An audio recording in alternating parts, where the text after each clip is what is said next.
Okay.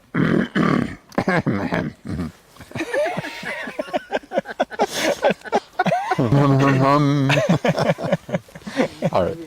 Here we go. Ja, stimmt. Stimme aufhören.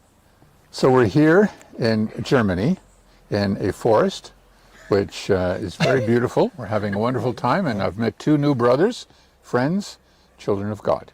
And we want to explain who they are and why they're with us. So I'm going to stop talking right now and just ask them to introduce themselves to our audience. Okay. First, my name.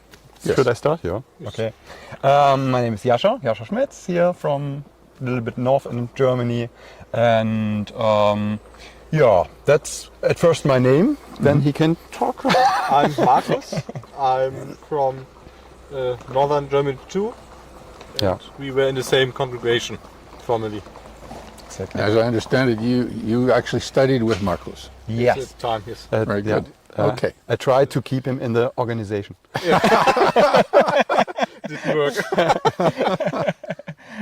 So I understand you kind of woke up to the reality of the organization at the same time, or am I right, or did one precede the other? I would say Markus started at first with a lot of questions.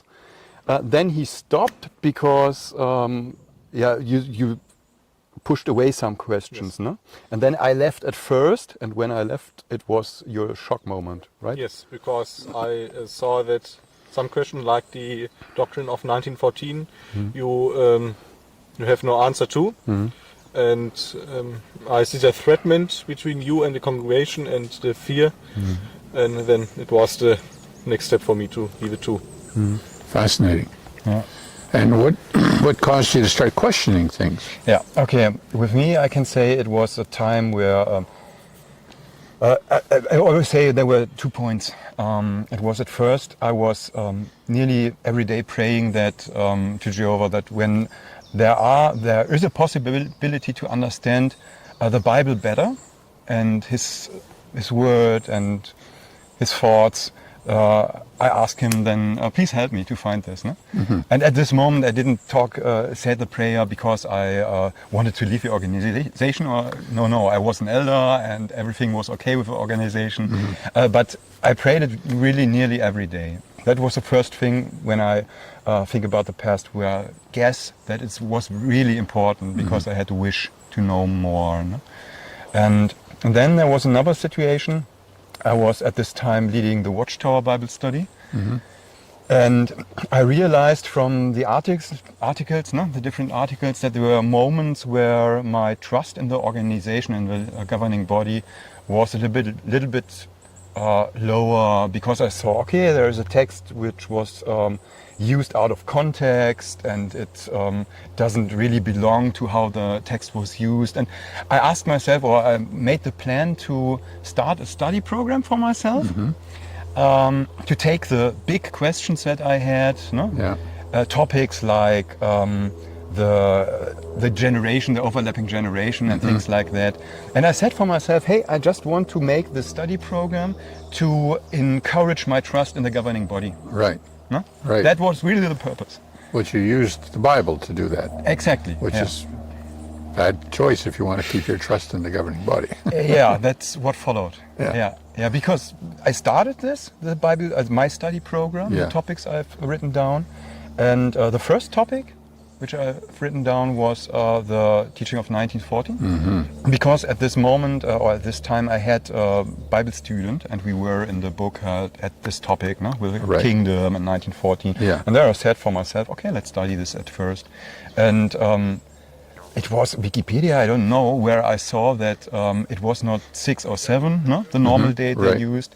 And this made me question, why is there the difference, no? In the dates? And then I started weeks and weeks. This was really the initial moment where the whole thing went down. Because I learned a lot about Babylonian scriptures, and some months later, I guess I was allowing myself also to read, for example, Carl Olof Jonsson, no?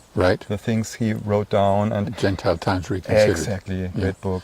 And I realized it doesn't make sense, this date. It cannot be historical. And for me, I visited the MTS, and I really had trust in the organization, really, so as the mother. But at this point, I realized, okay, when 1914 is not the date, then 1918 and 19 doesn't work. Right. And the appointment of a governing body, is it's not there. Jesus hadn't appointed man at this time. And that was for me the breakdown where I realized I had to question everything. Right. Excellent. Let's go to Markus and find out how his journey parallels or deviates from yours. Well, I was baptized when I was at the age of 12. And it was quite interesting because normally practice, before you can get baptized, you must study one of these books, like the Bible Teach book or so on. And at that time, no one studied with me. Only my mother is one of Jehovah's Witnesses. They studied with me the Learn from the Great Teacher book and my book with Bible stories and so on. Right. But never these the foundation. Right. So I was baptized at 12, and then at the age of, I don't think so, 19 or 20, I was in the ministry with our circuit overseer, and he asked me which elder did the study with me. Right. And I, no one, because I was baptized 12 and nobody asked about it. And and then he said, okay, that's a problem, because when you want, if you want to become a ministerial servant or so on, you must know your foundation of the truth. Sure. And the next day, Sunday, after the meeting, he came to me, and then he said, okay, I have an idea. We will study with you again. The first book, the Bible Teach book, you can study for your own. And the second book, at that time, the Gottes Liebe? Bewahr dich, yes, keep in God's love? Or? Beware in God's love, or so on. I think You can study with one elder. And the first elder is a brother who is now in Zeltas, and he studied with me maybe, I don't know, 1 year. And after he moved to the Bethel, or to the region of the Bethel, Jascha, he continued to study with me. Right. And that was the first time after 8 years after the baptism that I started to ask questions about the foundation. Right. And I remember I was really shocked, because I always believed, okay, our foundation is the Bible, and all what the Watchtower organization teaches is from the Bible. Right. And I read page after page and chapter after chapter, and I thought, okay, well, that's a little bit confusing, because lots of things I don't find in the Bible. For example, in the Bible Teach book, they have a chapter about, is Jesus the Archangel Michael? Right. So I've studied the chapter and I read the texts in the Bible, but I don't came to the same conclusion, because I think it's made up, it's nonsense. Yes. And then the next chapter about the memorial, that only 144,000 can take from the ambulance. Right. And I was shocked too, because I read Matthew and Luke and these chapters, and no, I don't found these teachings. No. And then I came to the chapter about 1914.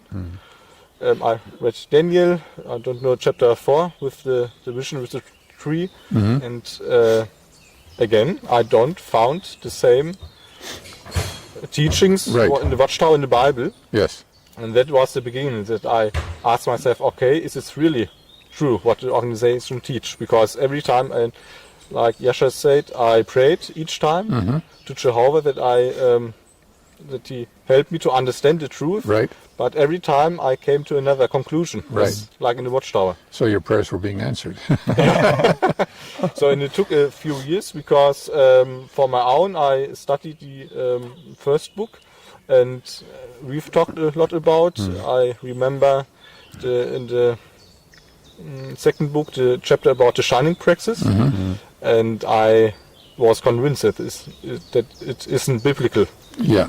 And so that was one point that I say, okay, it's made up. See, all concept that we have the truth because we are the only religion who takes the Bible seriously. I can't believe it any longer. Right.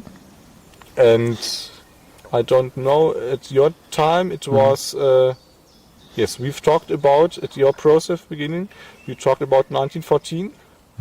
Yeah, but you didn't know that I was questioning Yes. things. Yeah. But I at that haven't time, told him anything So you because I probably- was an elder and I couldn't tell him Yeah. that I Right. have irgendwie questioned the Right. truth. Yeah.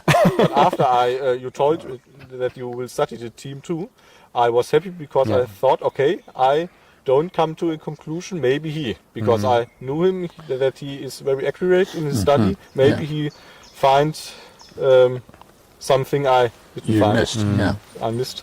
But then after your conclusion, after you said that is made up to, I said, okay, there's no foundation. Right. And that, would I say, is the main part. There are other parts too, like lots of psychological issues. For example, the shunning praxis. I Yeah. can't understand that you can threat people like this. Because on the one side, you say, okay, God is love, and we need to imitate this love. Right. But then you handle so with the people. Exactly. And then the point came where I said, okay, it's against my conscience to make it. And then I faded. It was a few months before the COVID-19 pandemic started. I faded first. I had a meeting with one elder. And so I told him that I have doubts about my faith and that first I will study it for myself, and then 2 years on I've decided that I want to dissociate per letter. So you've actually written a letter now. Yes. And did you do the same thing? Give a formal disassociation, or No. was it because of your Yeah. Jascha has a YouTube channel, which is called Faith.Science. Faith and Science. Yeah. For me it was when I realized that the teachings weren't holding up with the Bible. That was a hard time, really. Now I was always, thanks to my parents, I guess I'm a really positive person and was grown up perfect. My parents are great. And I also hadn't bad experiences in an organization. For me, it was everything was great time.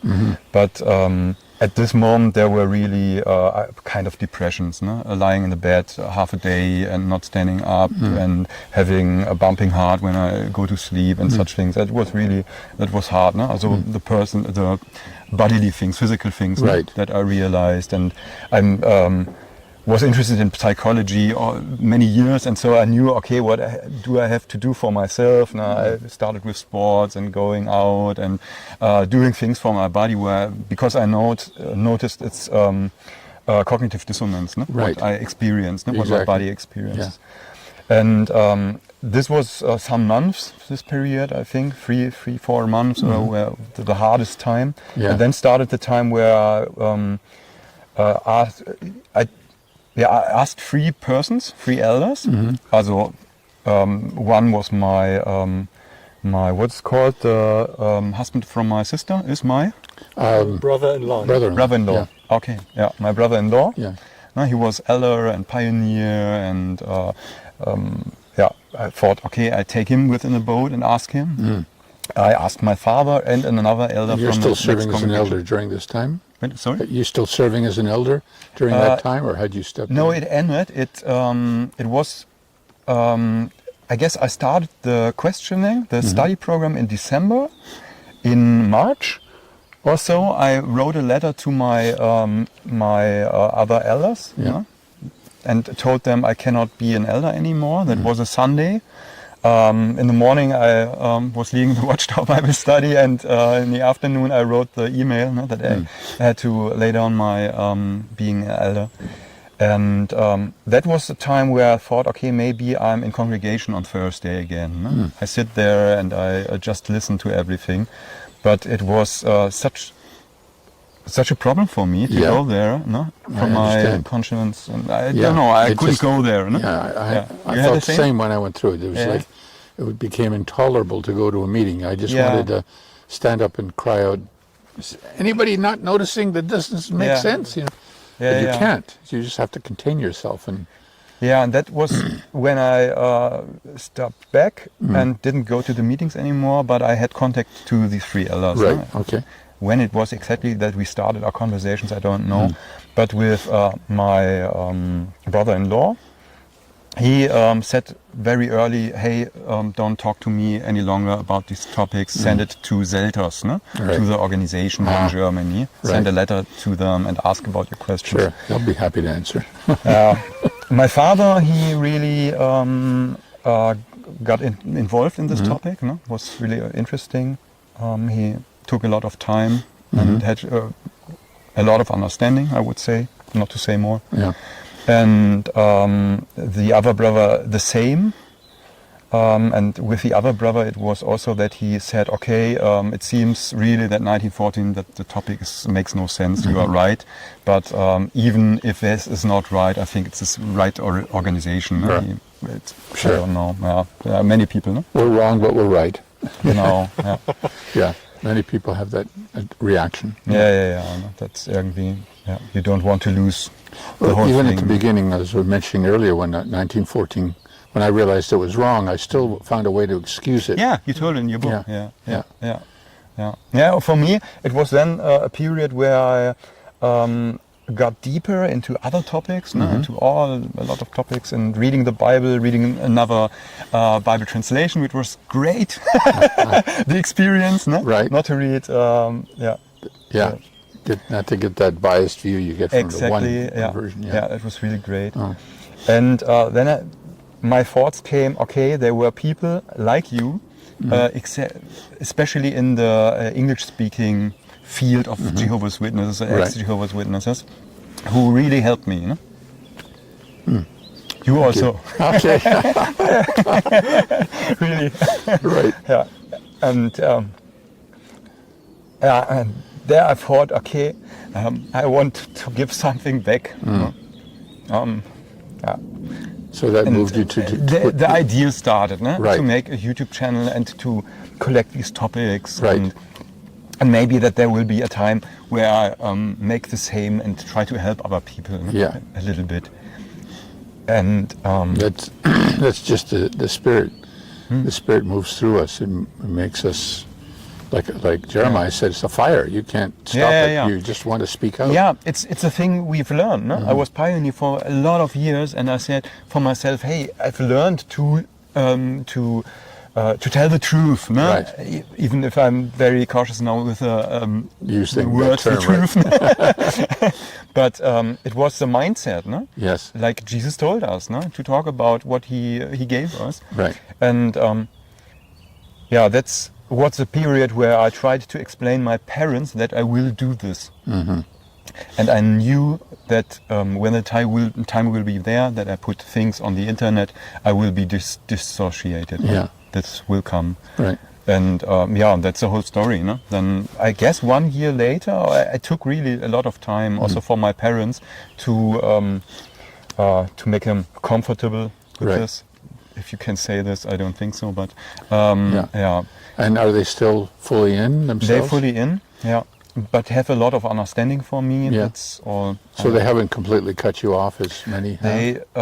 They have a little bit. We have a little bit contact. And that's but then when I started the first video, I think that was really strange. 2 days or 1 day after the video, after I uploaded this, 2 elders were on my door. It was really strange because I started the channel, and I think the first 3 videos were not about topics of the organization. They were only about science, no? Right. Some things. But someone followed the channel, I guess, no? From wherever, a congregation or the organization itself, and they realized, okay, here's a video, now he is making the step against us, and then they were on the door and invited me some weeks later to a committee, and I didn't go there because I knew what would be the topic, to ask if I believe in a governing body, but I didn't, and I told them it's okay. And that was the end. Yeah. They've never liked anyone who has any kind of media presence, even if it's nothing to do with religion. If we were discouraged to write a book even. You want to write a novel, whatever. You're discouraged from doing anything. And I realize now it's because they don't want anyone to have a voice that others might listen to. Yeah. But it's interesting. For me, it was very interesting when the process of leaving was there to realize that there are brothers and sisters who left the organization, who kept their faith. And this image from the Abtrünnige? Apostates? Apostates, yeah. Oh, yes. The image was like the people talk about apostates, or the watchtower talked about apostates. And when you suddenly realize these are really faithful people, they really want to follow Jesus, want to please our Father. Right. And this was really interesting to realize this. And that's okay. When they see them as danger, they are wrong. Exactly. Quite right. Yeah. So, Markus, how about you? You went through the similar cognitive dissonance and family relationships as well. How did it affect you, or how did you deal with it? So, if I told previously, it took me a process from, I don't know. So I started with when I was 20 in the first study, and I'm now 27, and I faded with 25. So it took me 5 years to the step that I said, okay, it's not a true religion, because I've always was frightened. Because if you were born in this and grew up in the truth, as they call it, you've never had the chance to see something others, what other religions say, or so-called apostates or other. So you have only one interpretation of the world, and it's really hard to be open-minded because it's so fear-loaded. So when the organizations say, okay, don't trust other people, don't trust only us, it's they're all bad, they're all going to mislead you. Now I would say it's very narcissistic. Like if you are in a narcissistic relationship and someone only points to himself, it's like you grow up with the organization. Organizational narcissism. And it took a few years. And at that point, first I said, okay, I don't want to dissociate myself only after time, because I knew my mother have great problems with this. I'm very grateful that she said from the beginning that she will not shun me.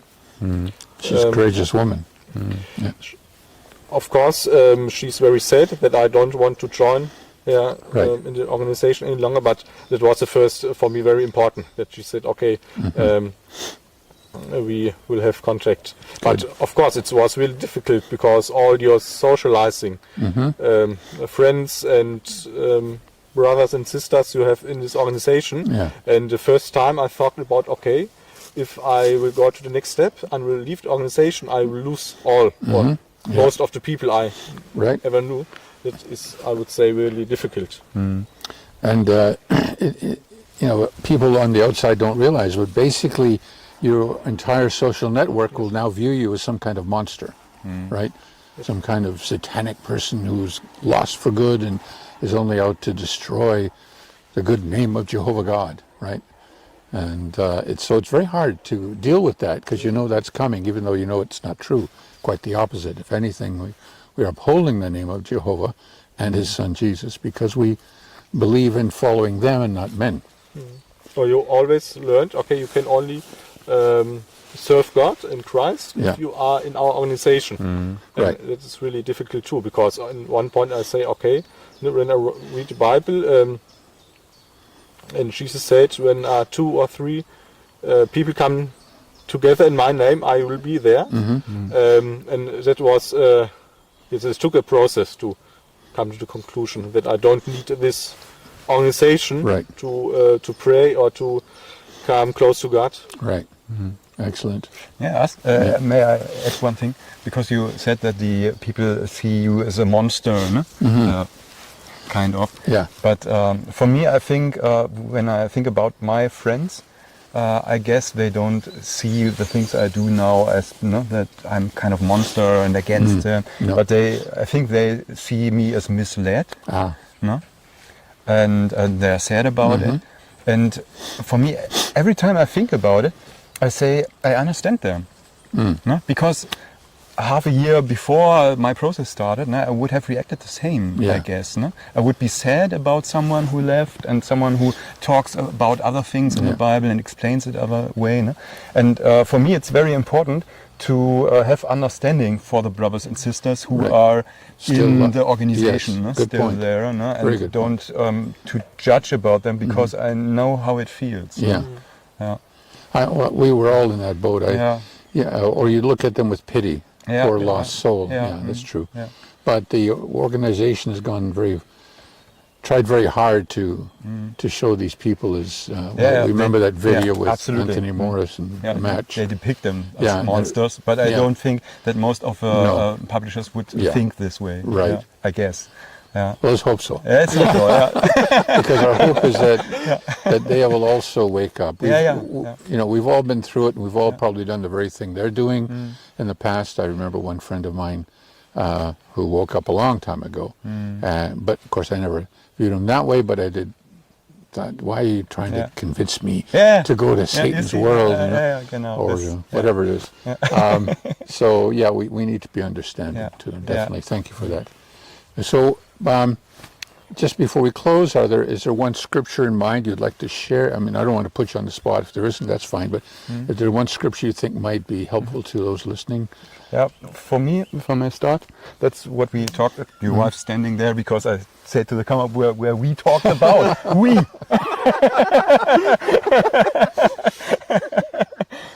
We talked about, for me, the understanding in Genesis where it said, verse 28, chapter 1, that we are made in the image, no? Is it 28, I guess, or 24, 25, I don't know. I think so. No? Yeah, that's right. You are made, that we are in the image of God. Yeah. No? And for me, this opened up, as the years now later, after my being this fellowship, opened up a process about learning new things in the Bible. No? And one thing which I really appreciate is this understanding. Perhaps I make a brief explanation why this is important for me. Is I heard theologians talk about that there is in the ancient time there were normally the image of God was a statue in a temple. No? That was the image of a god. It was installed in the temple, and there were rituals made before it was installed to bring the statue to life. And then the god was working through this statue and influencing and leading his people. No? And normally these statues were the image, no? In all the other pagan religions. No? That was the image. And the Bible says our God has also an image. He is a statue, but it's a living kind of statue. It's a human. Every human is an image, living image of God, and He's working through the human, no, to do good things, to bring. No, Jesus told us to bring the love of God, no, in His realm, no, where His kingdom is, no, where it's growing, no? And this is for me such a big topic. This being an image bearer, to be a kind of proxy. No? Proxy of God, and also the things which have to do with His, like the temple and what we can learn about this. And this is also such a big topic. And these are so deep things. It goes so deep. No? And opens up new worlds of experience and of questions also. But where my appreciation for the Bible, for Heavenly Father, for Jesus, for these topics, and where is my spot in all this process? Where do I belong? This is really a fascinating and epic story. Really. Quite right. Thank you. So we must reflect God. People must see in us the love of God if we are truly acting as His image. Of course, we can also act as the image of a different God. But that's what I find so interesting, that also people who are not believing, no?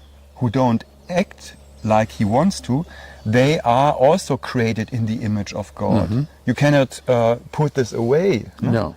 there was one person who explained this is also a good foundation for saying that abortion is not correct, because from the beginning on, this human is image of God, even if it doesn't behave like that. Right. And for me, this is also a big help to see this potential that our Father sees, because he sees there is a potential. He is the image of God. He's not behaving like this in the moment, in the moment, but he is it. He is created like this. Right. He cannot give it away. He is the image of God, every human. Right. And this is for me a really, what I say, epic topic. Right. So, which is not at the end. For me. Fantastic. And we'll probably be following your channel and getting more on that. Excellent, thank you. And Markus. I have two verses in mind. One in the Gospel of John. I don't know the chapter, where Jesus said, "Whoever comes to know the Son, he's really free." Yes. And the second, I think it's the first letter of John. It's about the fullness of love. Where the fullness of love is, there is no more fear. Right. And that is a concept I found really fascinating, because it's all kinds of religions always say, okay, when you come to us, we'll make you free. But the problem always, if they help people to become free in one point, but they loaded up things at another point. Right. And when you are part of the organization of Jehovah's Witnesses, for example, maybe you are free from, I don't know, from drugs or alcohol abuse or all other things, but you get not free from this organization. Right. It's the like I've commands always of men. said, in this narcissistic relationship. Yeah. Only if you lift up to Jesus, you have this freedom. Right. And then you are able to experience true love, and then you can give true love. Yes. And I think that's a problem, for example, with the shunning praxis, that the people who are in the organization, they are so, so it's such a fear in their mind Yes. that it's not possible to love other people fully. Right. Because it's not possible to fear and love both together. And Excellent I would point. say it's today fascinating, because without this organization it's more easier to love people, because you don't have this concept of judging people. Yes, as you said, with all people are in the image of God, I can threat them and can them show the love of God, and I'm free. We've really seen that in a short time. We've been visiting with the brothers and sisters here in Germany and Switzerland, and I'm sure we're going to continue to see it. A level of love we've never experienced before, because there is no fear.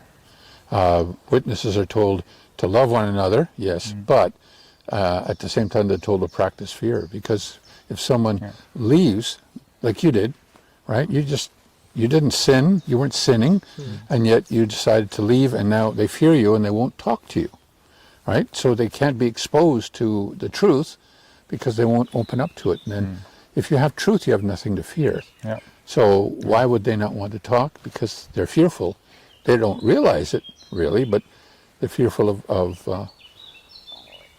what happens if they accept what you say is true, because it means a radical That's just change. so sad, because when you are one of Jehovah's Witnesses, you can get love, of course, but you will never get unconditional love. Right. And that's the problem, because the people in the organization never experience it, and so they can don't give it to others. Right. That's a Fantastic. For me also, this the image comes to mind with a child who's afraid about the monster under the bed. No? Right. There is nothing. No? Right. But the child's afraid, and for me this has to do with growing up in Christ, no? Becoming adult, no? Yeah. And leaving the fear then. No? And so I can understand that the people have fear, no? Again. Right. No? We had it in some fashions, no? When we were in an organization. But it makes free. Yeah? Yes. We're leaving the fear when we are growing up, I think. Right. For me, it feels this way. Right. No? There are no monsters under the bed. No. Well, thank you so much. This has been really a wonderful interview. Yeah, I'm it's a glad pleasure. to. Yeah. It was a nice area that you managed. Yeah. Well, God had a hand in it. Yeah. Guess so. Thank you all. Yeah. Goodbye everywhere.